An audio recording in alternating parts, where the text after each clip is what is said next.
Hello বন্ধুরা, কেমন আছো তোমরা? আশা করি সবাই খুব ভালো আছো। আজকে একটা নতুন রান্না করব। মানে অনেকে ভর্তা বলো, অনেকে আমরা বাটা বলি, আবার একটু বাংলাদেশের ওদিকে গেলে শোনা যায় ভর্তাই বেশি বলে।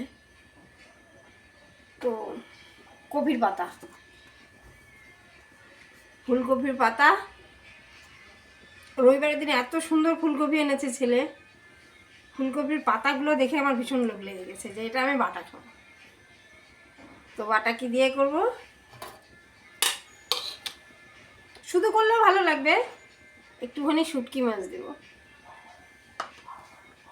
এই দেখো, শুটকি মাছটা আমি এত ভালোবাসি না এই কারণেই, কেননা ছোটোর থেকে কোনোদিন খাইনি। বিয়ের পরে এসে শ্বশুরবাড়িতে দেখি শুটকি মাছ খায়, রান্না করতাম নাকে কাপড় দিয়ে বমি পেয়ে যেত। যাই হোক, এই বছর এইভাবে করে করতে করতে এখন একটু খাওয়া শিখেছি। কীরকম, যদি একটু বেশি করে লঙ্কা টঙ্কা দিয়ে অন্য কিছুর সঙ্গে মিশিয়ে যদি বাটা টাটা করি তাহলে একটু খেতে পারি। না হলে তরকারি করেছিলাম কালকে, আমি মুখেও দিতে পারিনি। আমি শাকের তরকারি দিয়ে খেয়েছি। আমার ছেলেরা আবার ভালোবাসে, ওরা এই বংশের, তো ওই জন্য ওরা ভালোবাসে। আমাকে আমার শ্বশুরবাড়ির থেকে যখন বিয়ে হওয়ার পরে অনেক চেষ্টা করেছে খাওয়ানোর জন্য, খেতে পারিনি। আসলে ছোটোর থেকে কখনো খাইনি, তো আমাদের বাড়িতে ত্রিসীমানায় শুটকি মাছ আসবে না।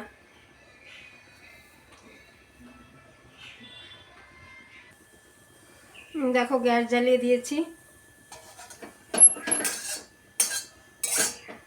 কড়াইটা গরম হোক। দেখো, কড়াই গরম হয়ে গেছে, এক সাইডে ভাতও বসিয়ে দিয়েছি। তেল দিয়ে দিব।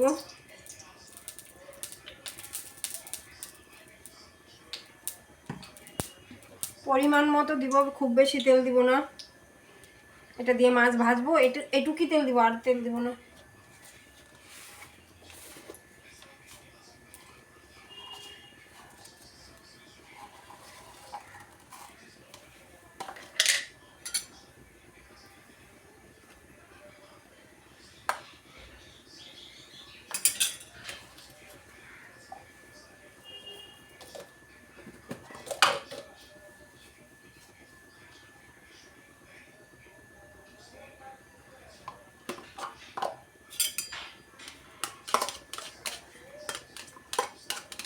তেল গরম হয়ে গেছে, মাছটা দিয়ে দিব প্রথমে।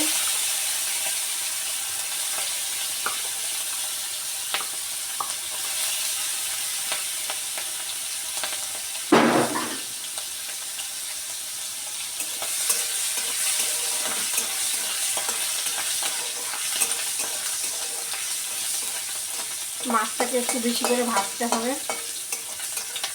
আবার একদম কটকটাও করতে হবে না, মানে শুটকি মাছের গন্ধটা যাতে না থাকে।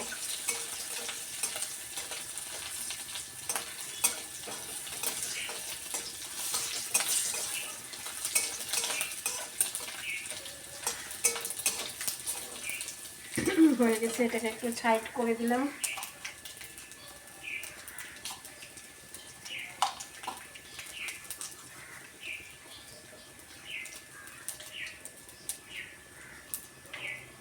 এবার দিয়ে দিব কালো জিরা, একটু বেশি করেই দিব।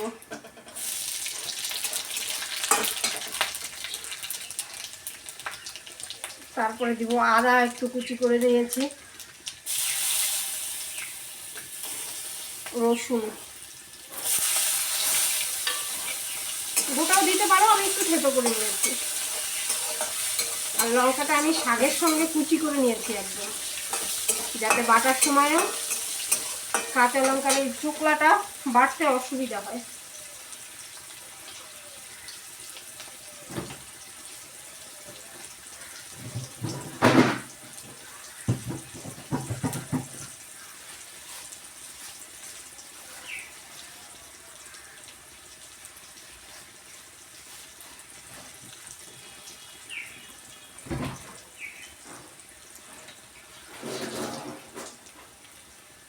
শুকনো লঙ্কাটা আগে রেডি করে রাখতে ভুলে গেছিলাম, ধুয়ে মুছে নিলাম। যে কোনো বাটার মধ্যে একটু শুকনো লঙ্কা দেবে তেলের উপরে, দেখবে বাটাটার সেন্টটা খুব সুন্দর হয়। যারা ঝাল কম খাও তারা একটা দেবে, আমরা একটু ঝাল বেশি খাই।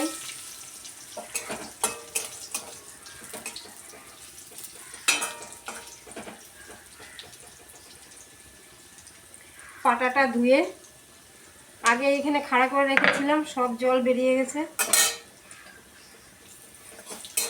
মানে শুকনা থাকলে পাটাটা বাটতে সুবিধা হবে। এবার এগুলো হয়ে গেছে, এর থেকে আর বেশি ভাজবো না। এবার শাকটা দিয়ে দেবো। শাকের সঙ্গে লঙ্কা একদম কুচি করে দিয়েছি। আর শাক কী করে কুচি করে কাটবে আমি এর আগে একটা ভিডিও দিয়েছি শাক কুচি করার, মুখের মধ্যে ধরে নিয়ে, এখানে আজকে আর শাকটা কাটাটা দেখাইনি।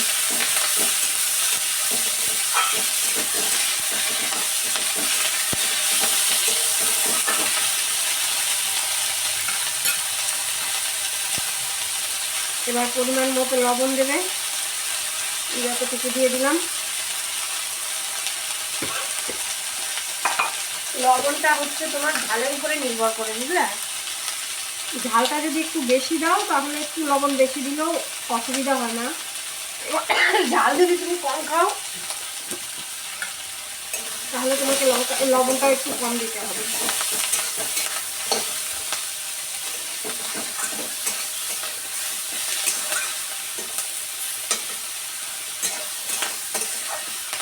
এবার একটু ঢেকে দিতে হবে, শাকটা সেদ্ধ হওয়ার জন্য। ঢেকে দিয়ে গ্যাসটা কম করে দেবো, ভেজে নিই। দেখো ভাজা হয়ে গেছে, কড়াইতে তেল ছেড়ে দিয়েছে শাকের থেকে, দেখতে পাচ্ছ। এর থেকে আর বেশি ভাজবো না, তাহলে কটকটা হয়ে যাবে, ওটা আমার ভালো লাগবে না।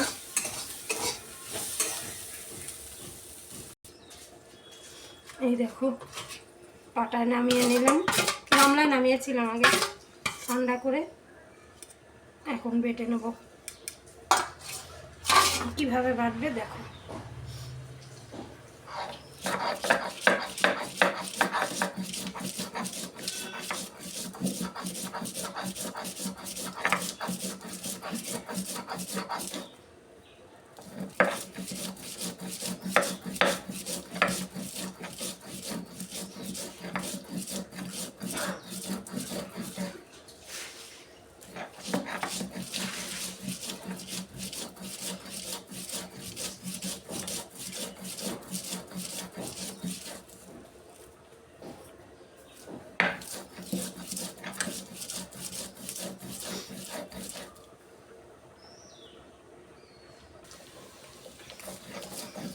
বাটা হয়ে গেল বন্ধুরা। তোমরা এইভাবে করে, আমি না তোমাদেরকে বলতে ভুলে গেছি, এই শাকের মধ্যে আমি একটু ধনেপাতাও দিয়েছিলাম। এইভাবে বাটা করে খাবে, মাংস ভাত বলবে তুই ওদিকে যা, মাছ মাংস কিচ্ছু খাবে না। ভাই রে ভাই, কি যে স্বাদের জিনিস এটা, বাড়তেই জিভে লাল পড়ছে, তাহলে বোঝো।